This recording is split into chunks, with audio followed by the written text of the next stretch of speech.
Hello, everybody. Welcome to another episode of the Thriving Adoptees podcast. Today, I'm delighted to be joined by Linda Michie. Looking forward to our conversation today, Linda.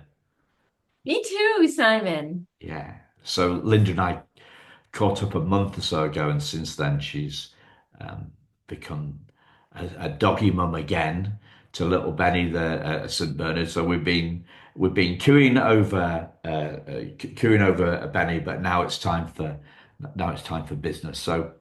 So Linda, what does thriving mean to you? So I have a neuropsychologist named Rick Hansen, who I've been reading his works for many years.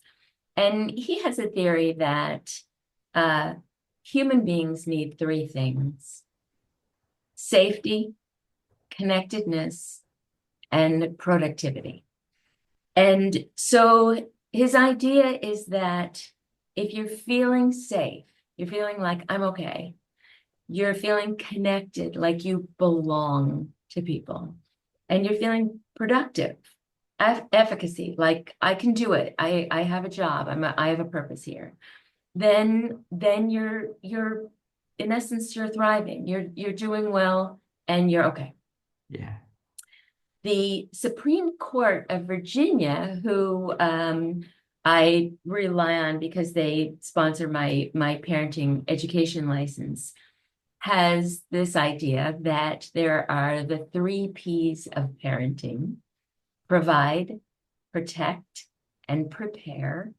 So the idea that if you provide for your children what they need, you protect them from physical and emotional harm, and you prepare them for a life well lived, that then these human beings will feel safe, connected, and productive, and create that business of thriving. Yeah. Wow. I love the way you draw those strings together. I've been thinking about the safety thing actually this weekend. Um, just been I've been playing around with Chat GPT. Have you heard of this thing? This AI thing? No. Um, so it's artificial intelligence app, and you Mhm. can ask it questions. And so I use it for kind of brainstorming. And one of the things I was thinking about was this felt sense of safety, and how um, the newness, the newness. So that as I was transferred from my birth mother's arms, right, to my adoptive mum's arms, then I mean, this was 58 years ago, right? And how can I remember? But I was thinking, well, it must have felt a little bit different. It must have felt a little bit different. And maybe that didn't feel safe, you know? And your cells remember that. You may not remember it in your conscious mind, I think, but I think your cells have a memory, and they keep that feeling with you. Am I okay? Am I connected? Am I does this feel safe to me? Yeah. So I was thinking that with this idea of thriving, that it shouldn't be a, a, a cloudy idea for us. It should be something measurable. And so I was thinking, how would we measure whether we're thriving or not? We know if a baby has a documented case of failure to thrive when they go to the hospital, if they're not growing, if they're not eating, if they're not being nurtured. But how do we measure whether we're thriving, whether adoptees or adoptive parents or not? And so I was thinking, well, we ask the doctor how our bodies are. We ask the school for grades, how we're learning. We ask our boss for a performance review. Are we performing up to snuff at work? our friends and family tell us if we're being kind or loving or generous, or if we have stable relationships, or if we have a spiritual connection to something meaningful to us. Are we sleeping, eating, and resting and exercising? So I think we can almost measure how we're thriving. Yeah. If I remember rightly from looking at your website last time, you do some life coaching as well, right? I do, and I specialize in parenting, but I also do start all of my clients off with a chart. And I love this chart for visual people. The on the left side of the chart, it says you are here. And on the right side of the chart, it lists the your goals. And then there's a line from where you are to where you want to be. And all along those lines, you can document whether or not you're taking steps that will put you towards your goal.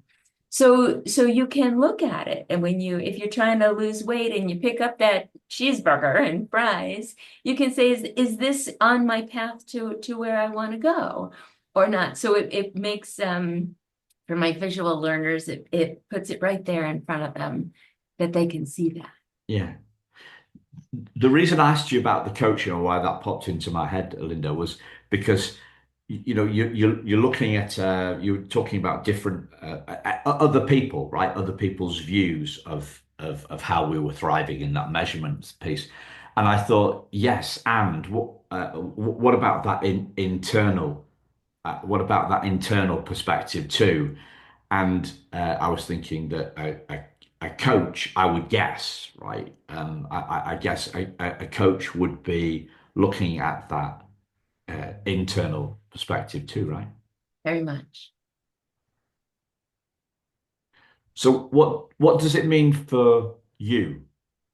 What if we look at if we go kind of internal on Linda, what does thriving mean for you? Oh, okay. Uh, so I think that uh, it's been different over the years. And right now, I'm getting near retirement. So my life plan is right now about preparing for my retirement. So thriving for me in the next couple of years will look like what I've accomplished to set myself up for a successful retirement. Will I get to have my giant garden and my time to relax and read and write that book on parenting that I've been planning for the past 10 years? And so my life plan is all about being successful in what I've been trying to accomplish so that I can move into a world where I don't have to accomplish anything. Yeah. But you'll have that purpose. When you talked about safety, connectedness, and productivity, you'll have that purpose in your retirement. But hopefully, you'll be holding that goal a little bit more loosely, will you? I guess in terms of the book, it will find its space in your life view. It won't be as you'll have time to mull that over rather than running at the speed that you do at the moment to serve your clients at the moment. Lots of time. So for the first year of retirement, I think it will be my main focus will be to get the book finished and out into the world in the best way that I can. Yeah. I want to take you back to that safety idea because we talked about this a couple of minutes ago. Um, I was thinking that perhaps I didn't feel safe in that transition space, right? Yeah. And that transition, and yet I was. Mm. Right. I got lucky in terms of adoptive parents. From when I had when I had nobody else's experience to measure against or to compare with, I didn't know how lucky or unlucky I had got. Mhm. But since doing the podcast for the last 4 years, it's become clear to me that I'm at the luckier end of the spectrum, Mhm. right?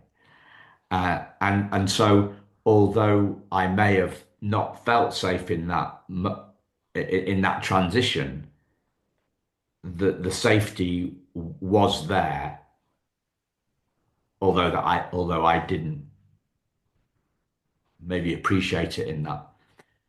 didn't appreciate it in that moment. Yeah.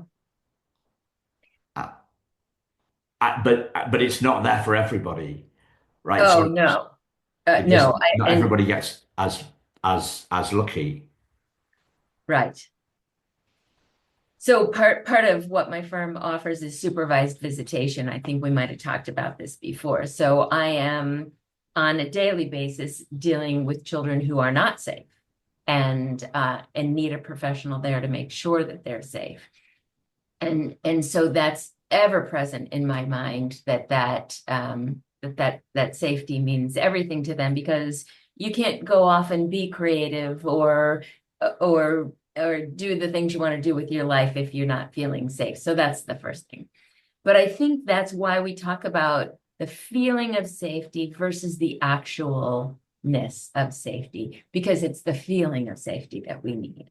And so many adopted children don't have that. They have so much loss and grief, even if they're not consciously aware of it, that it can stick in there for a lifetime. Yeah. Because what I was actually playing around with this chat GPT thing is the the transition from not from a birth mother to um, adoptive mother, adoptive parents, but the transition of something that starts off as a feeling becomes a belief, right? So this idea, and ChatGPT was giving me lots of different things that could start off as a feeling and then they end up in a belief. But the one that really rung true for me was this idea or a feeling of a lack of safety could become a belief that the world isn't a safe place. It was the key bit where a micro a moment of insecurity or of danger becomes then a bigger like a macro thing.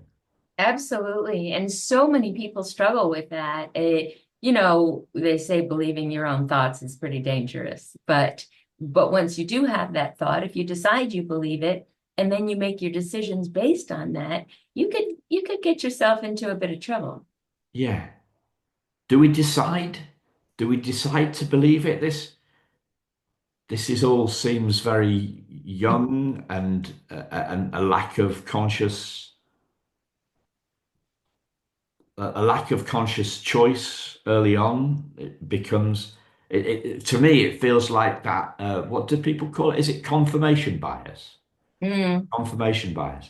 yeah. So I think the neuroscience community would say we will decide what we believe and we'll talk ourselves into what we want to go on in our own heads. But it's a question I don't know if we can solve because then you could go into the idea of faith and is that um, can you just believe in something? I can't believe in something I don't think is true. So, Yeah. but I have talked myself into believing that I'm safe and that I belong and that I'm productive Y- y- consciously. Yeah. I don't know. I think we might have slightly different. I think we might have slightly different take on it. Sure. Um, one of the things that's been going on for me when I've been looking at beliefs recently is that there's two ways out of a belief. Either a new belief comes along that kind of blows the first one out of the water, Mhm. right? So it's like a new belief happens, or something else happens where the previous belief is is shown to be not true and Mhm. leaves like a vacuum that another belief may fill or may not. Um, and I guess I'm wondering how you see that from a life coach perspective. I think that it's human to look for support for your beliefs, like confirmation bias. You just mentioned it. I think it's very human for us to see what confirms we believe in. Oh, so there something has just happened. So there is a God. People say this all the time, right? There's proof right there. Or but you can't make yourself not believe in God if you do, or vice versa. So yeah, this is over my pay grade, Simon. Yeah, I, mine too. And that, but I think that there's a genius in it. There's a bit of fun around the exploration of the idea, Yeah. like not having the answers in a world that's obsessed with having the answers. Yeah. Um, Isn't it wonderful though to be okay with not having the answer? yeah, That's a again, peaceful, that's a that's what I'm peaceful getting at. thing for me. Yeah. So I want to on this subject, I want to try something that I talk about quite a lot, and I'm sorry, listeners, if you think that this is a little bit odd or that you've heard me talk about it too many times, but I think Linda might give us a new take on this, right? So, um, about 4 or 5 months ago, I saw a great quote from Gabor Mate. Have you heard of this guy? Gabor Mate. He's Nope. he's I think he was born in Romania or Hungary. He's a medical doctor and but now spends a lot more time on, let's call it, psychological stuff rather than general practice, as I understand. And he he he was speaking on an event called The Wisdom of Trauma, which I thought was an interesting idea, right? Like the wisdom of trauma. You don't people don't usually put those two words together, right? Wisdom and trauma. That's Hmm. not how it's normally. But he was speaking, and one of his quotes on this was that the feeling of not being enough is actually a belief that we're not enough, a belief that we're not good enough.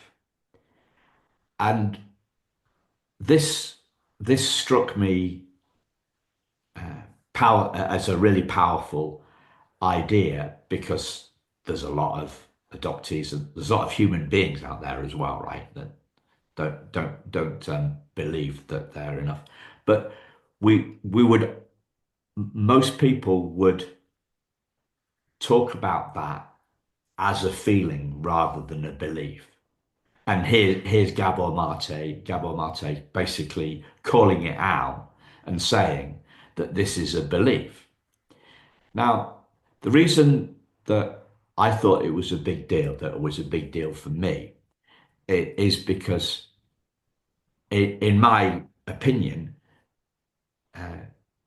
it's easier to bust a belief than than it is to heal trauma. Like if you just said, well, how are you going to heal trauma? How could you sum that up, right? How could you sum that up? But I can sum up how a belief gets busted, and I did a couple of minutes ago, right? So in my opinion, like a belief gets busted when it gets replaced by something that we see as truer, or it gets busted when we see it's not true, and then it leaves that. that vacuum. Uh, However, whenever I speak to anybody about this, that with this idea that it's easier to bust a belief than it is to heal trauma, everybody, people don't get it. People aren't quite as enthusiastic as I am about this revelation, and I'm wondering what you how you see that, Linda. And well, first off, is that kind of clear? Am I making it clear? Am I overthinking? Am I what? I think you're clear. I think Great. that I think to start, if we need to differentiate between the feeling and the belief, because the feeling is not, I'm not enough. That because that is a thought. A feeling is would be insecurity or shame. So if you're feeling insecurity or shame and you choose the idea that that means you're not enough, then that's sort of a choice because you could take those feelings and choose to believe something else about them. And I only feel confident in saying this because I spent 3 years of my life studying neuroplasticity. And I know that what you put into your brain forms your brain. So if so if you say over and over again, I'm not enough, if you think it, you will believe. But the opposite is also true, Simon. You can practice, I am enough, and you can create neural pathways in your brain that tell you you are enough. And then you can go and look for evidence that you're right. Or you can do the opposite and look for evidence that you're wrong. It'll be there. Either way, the evidence will be there. You'll find it. Just depends on what you're looking for. Yeah. And so much of society is looking for the negative. So much of our media is training us to look for the negative, right? Well, plus we're born with a negativity bias. Negativity sticks to us better. It's just a fact. And then, of course, these are dark times in the media with our government. We won't go there, but there's a lot of negativity out there if that's what you're looking for. But again, your choice. You can start with the news every morning and see what Donald Trump's doing today, or you can take a walk in the woods and here the flowers are blooming everywhere. There's new buds on all the trees and and you can put a whole lot of beautiful stuff in your head instead. Yeah. I like the way that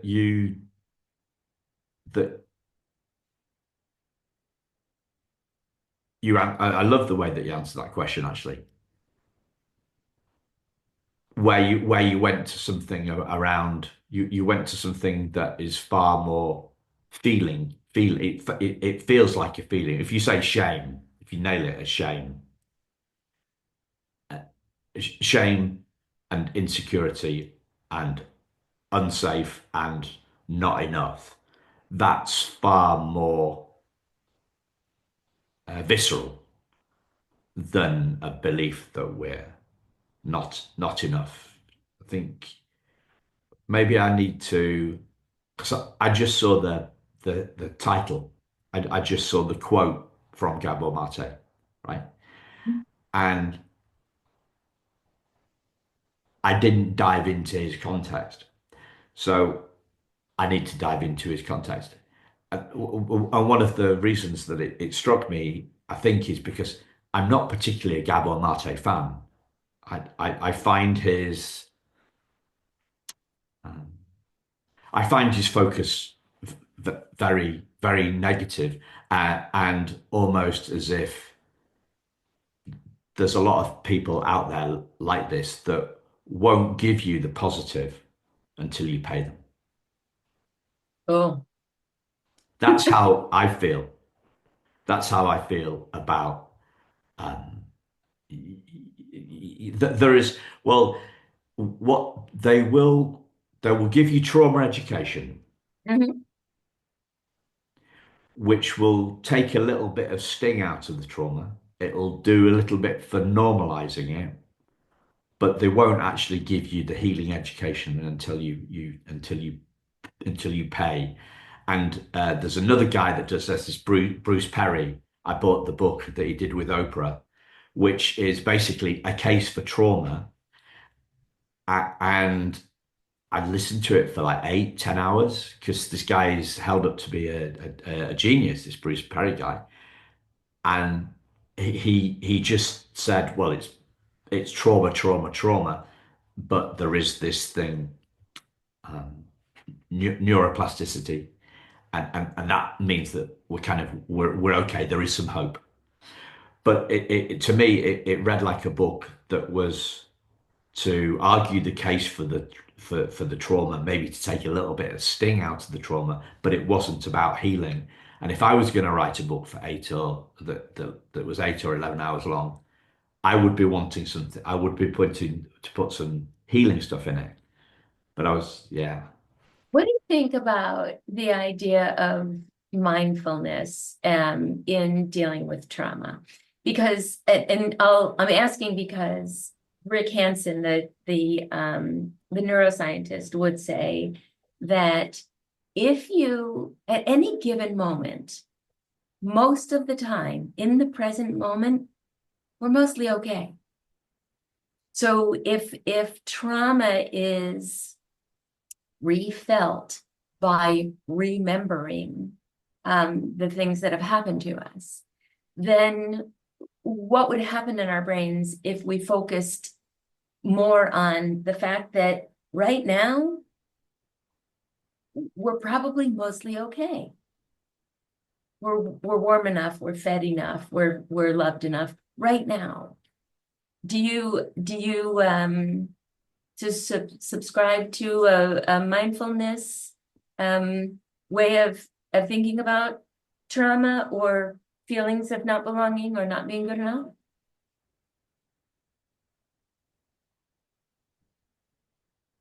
Not so much. Okay. I think you're spot on. I think you're spot on. I think you're spot on. That we are okay. That we are okay in the moment. Do I stop and ask myself, am I okay? As a way to get out of stuff? No, I don't.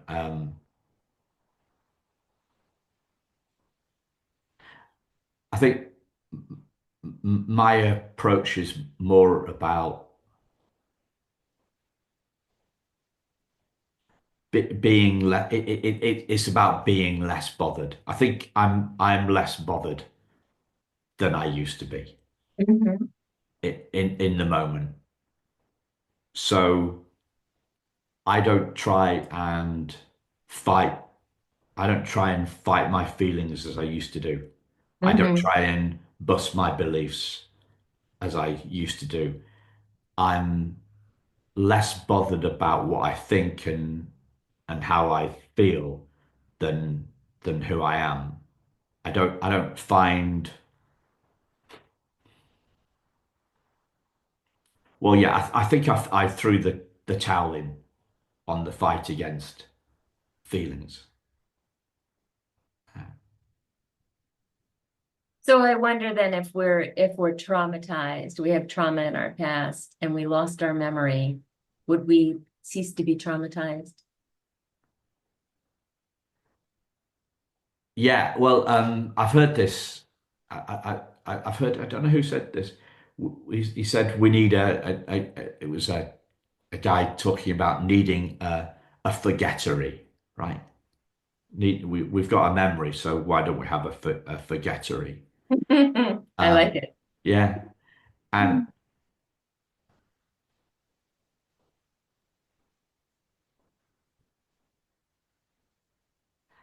I think I'm less scared by my thoughts and feelings than I used to be, and I think I gave up fighting them.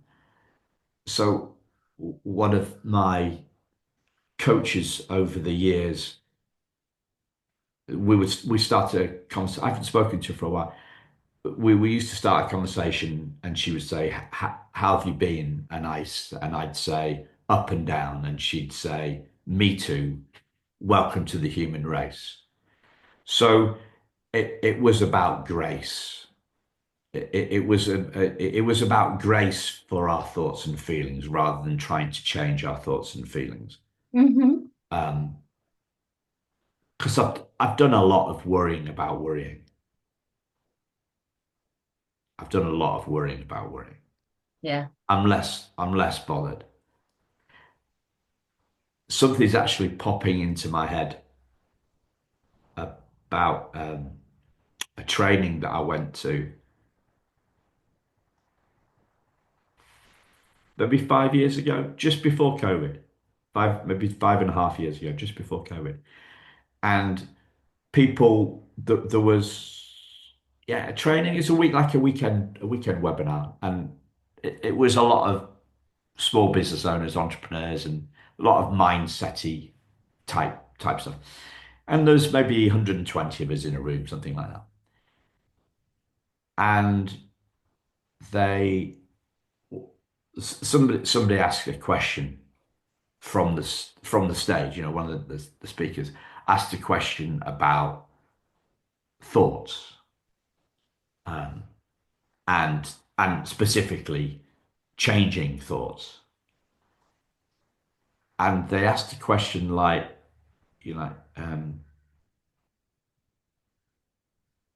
the question was, who, who yeah, who wants to change their thoughts? Something like that. So like, who wants to change their thoughts? And everybody put their hand up. And then it's right. And who doesn't? And I put my hand up. I put my hand up. I don't want to change my thoughts. And I and then I looked around, and and this I felt myself go red, right? I felt when like I'm standing out here, right? I felt really different in that moment. I heard something this morning on a podcast. I felt like I was being kicked out of the tribe, right? Oh, that's the Ooh, worst. That's yeah, the kicked worst out of thing the there tribe. is. Yeah, I mean, this is life or death stuff, for our ancestors, isn't it? Um, and this guy who was trying to sell a mindset ninja training course from the stage basically was doing that, right? He looked at me like I was absolutely nuts that I didn't want to change my thoughts. I, I've just found it. I found it impossible. I don't think I can. I don't think anybody can change their beliefs. I think beliefs change for them. Yeah. Like a new truth, a newer truth becomes true, or an old belief becomes seen as false. I can't I can't look in the mirror. I'm like those affirmations people, right? Into that sort of stuff, right? That just does not work for me, right? Like I'm going to change this belief. No, I've tried a lot of that stuff, and it doesn't work for me.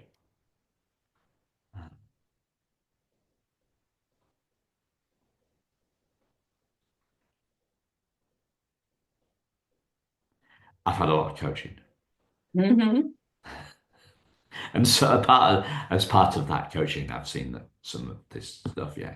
But I really remember that moment about, I mentioned worrying about worrying. I When a coach guy pointed that out to me, says you seem to be doing a lot of worrying about worrying, Simon.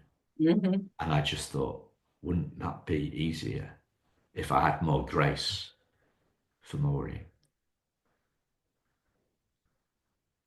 Yeah.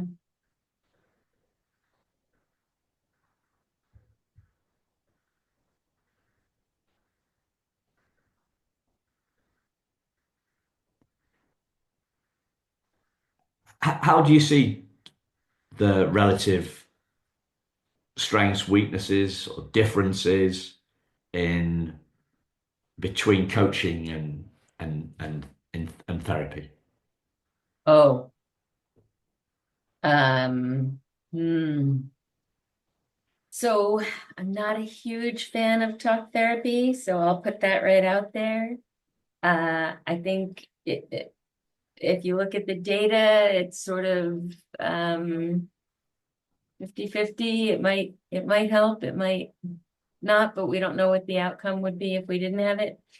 Um, I think in talk therapy that people very often um, reiterate the negativity that they're experiencing, which brings it back to mind, which strengthens the neural pathways of that negativity. And so I think if that's how you use therapy, that it could actually be worse for you than not. With coaching, we're entirely focused on now and how we get to where we want to go. So they're almost opposites in that we're focused on the positive we want in our life rather than the negative we have in our life, and how to get there. When we make plans about how to get there, we're engaging our prefrontal cortex. We're engaging our thinking and planning minds, which is where we want to be. We're not in our reptilian brains of fear and so it's almost an opposite way to approach difficulties or straits. Yeah, Now, another thing that therapy can be used for is validating, is just pure validation, and that is a wonderful thing. If you're going to a therapist and they're saying like your experience, have grace with that, lean into it, love it. It's you, right? That's good. But I think many people go to therapy to complain over and over again about their problems without a whole lot of resolve, and I don't think that's good for us. yeah. It's a constant theme that keeps on coming back up and again on the podcast is that talk therapy doesn't work for pre-verbal trauma. And yet a lot of talk therapists have, maybe because they have the best intentions in mind, have taken money off people who haven't realized that. Well, Simon, I think validation is like self-esteem. A lot of parents believe that if they share their good esteem with their children, that their children will have good self-esteem. That's not how it works, though, because your esteem of me is lovely. It's nice. I like it, right? Feels good. But my self-esteem, that has to come from me acknowledging that I'm worthy, that I did a good job, that I can do it. So I always teach my parents, instead of saying, I think you did a good job, them instead saying to their children, how do you think you did? And let the child come to the realization that they think they did great, because that's the self-esteem builder. So the validation that esteem you get from a therapist saying that, they understand you, that they're there with you. That's great. It's nice. It feels good. But the validation that you're there with you is more important for our well-being, I think. Yeah. Isn't validation a double-edged sword? Say more. Well, on one hand, it makes us feel good. On the other hand, it can keep us stuck. Okay. Meaning that if someone else's opinion of you could send you to a place where you're trying to get more of that by pleasing that person? Um, Not quite. A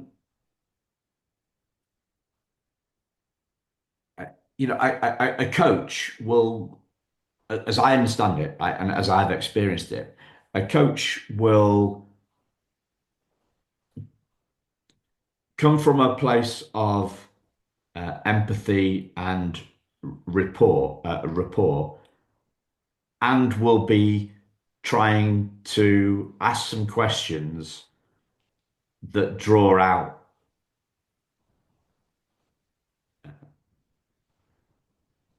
that help a client maybe bust some beliefs. So, Simon, when I'm providing parenting coaching, and even in general life coaching, because sometimes folks need to get a hold of their personal stuff before they can dive into their parenting skills. I am much more focused on developing the skills that we need to move forward. I'm a huge fan of you are here, wherever that is. Now let's move forward. Do you look at those self-limiting beliefs as part of that? It is as part of that skills development. I I wouldn't spend an awful lot of time on it. I would be much more focused on making a plan, a good, healthy plan to move towards the things that you want in your life is going to provide that strength in in moving forward. Okay. So what I meant about the validation thing was, I saw this in a group, an adoptee group last week, right? So somebody came into the group and said, "I'm new to the group. I'm struggling. What's helped? Right? What's helped you?" And underneath there were a whole load of answers. And I think one said it went basically, and it was more than just one word, right? Well, a couple of sentences, right? It would say therapy or EMDR or somatic experiencing or nothing or therapy or nothing, right? So if you go into a space and people and you say what's helped, and imagine that everybody said nothing, you would be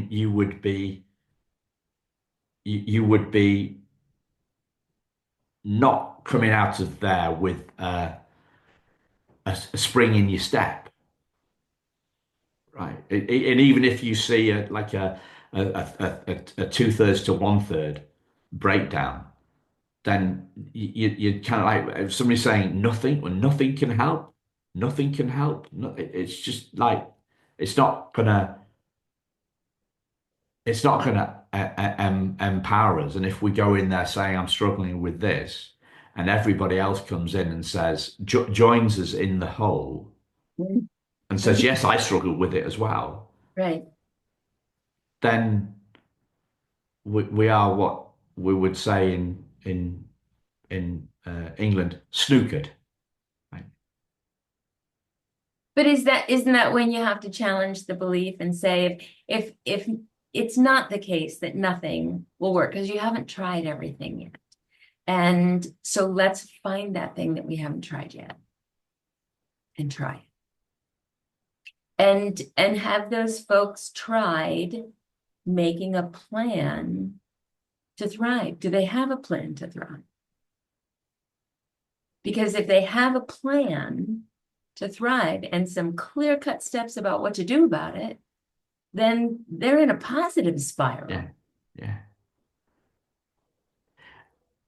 Interesting. I once heard a coach, an adoptee coach, talking about this stuff and saying that that person felt that clients should have a coach, and a therapist at the same time.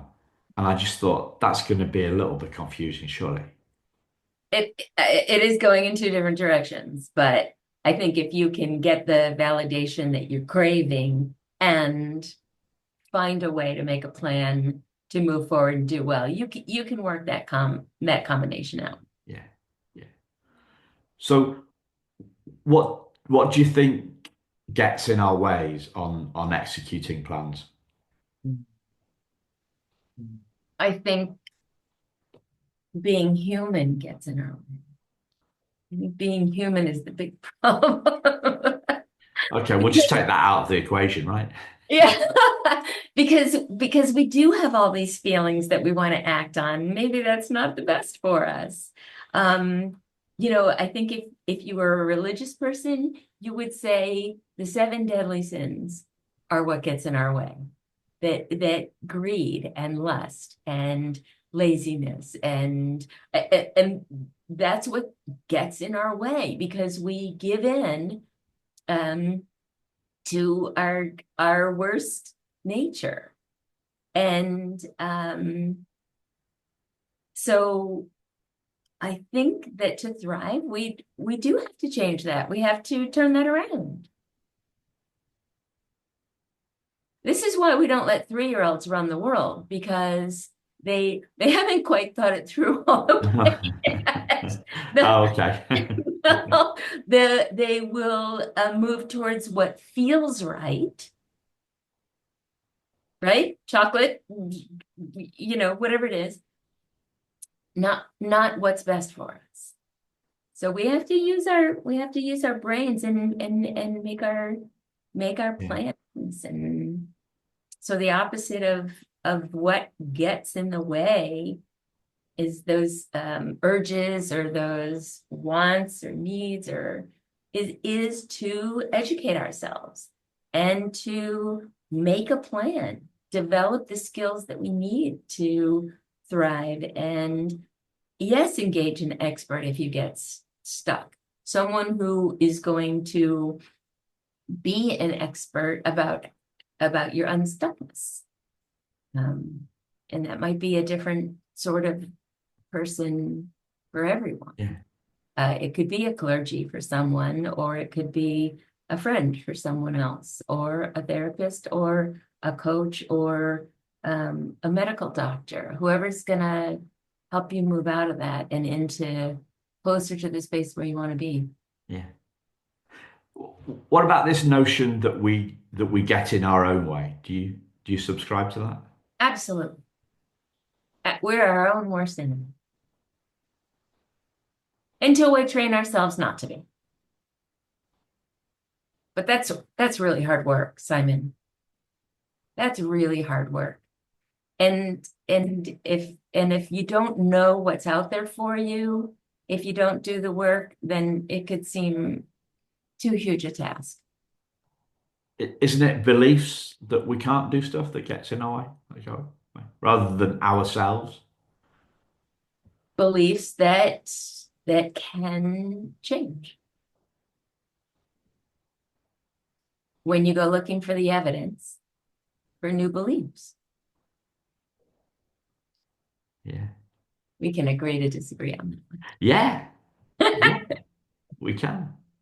I was born into a life of I'm not good enough, and I uh, I I changed that. I um when I was young and growing up, I thought I was in the wrong planet. I just thought I didn't belong here, and there was evidence everywhere that I wasn't right for this world until I went looking to challenge that and found out I am perfectly suited to this world. I just have to be in a different place. Yeah, The woods instead of the news with, for my example. I need to be sailing instead of um, arguing with someone who is determined to make me feel bad. Those choices. And eventually I came to the new belief that I'm plenty good enough. Yeah. Do you remember that moment? I don't, I think it was a process. Series of moments, series of little moments rather than one big kind of epiphany thing. Is that kind of what you're getting at? Yeah. I will tell you is a short story about something that really worked for me. And Great. um, because I used to be a world-class ruminator. I would get so stuck on what was wrong that I could spin for hours. But one day, and I'll sadly admit that I was probably 40 before I got to this point in my life. I wrote down my life story, my all my complaints and all the horrible things that had happened to me, and all of my trauma um and all my bad feelings about it. I wrote it on a series of legal pads, and I put them in a suitcase. It's kind of an expensive learning lesson for me. And I drove them to a dumpster and threw them away. And decided that at that moment I was going to stop calling myself a foster child. I was 40 years old. I wasn't a foster child anymore. So I think stuff like that, um, things you decide to do to put you in a different space in the world is that can be powerful stuff. I didn't know that you had I didn't know that you were a foster child. I was, and I was one of the kids that didn't get adopted. And so and I think that is part of why I do what I do today. But um it was a purposeful journey for me to to live a life where I am safe and I belong and I'm productive. Yeah. Part of me is kicking myself for not asking, for not knowing that, but then the other part of me is saying, like, how would I have known that? Right. No, I don't, I guess I just told a whole bunch of people, but I don't usually, I don't usually talk about it very much. Yeah, It is ancient history now. it is. Well, it's not, listeners, she's still a spring chicken. I'm still what? A spring chicken. Ah, yeah, no. But I'm definitely not a foster child anymore. And that was what was funny about it, or helped me realize that I was still calling myself a foster child at 40 years old.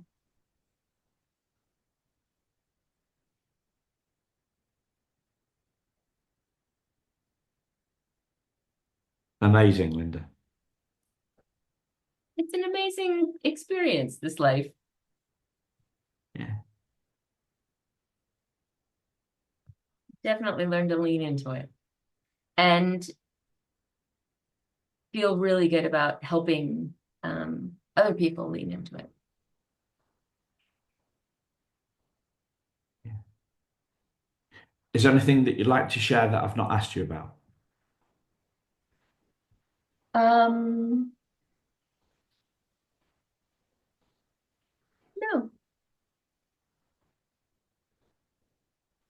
no, I could talk to you all day long, but Yeah.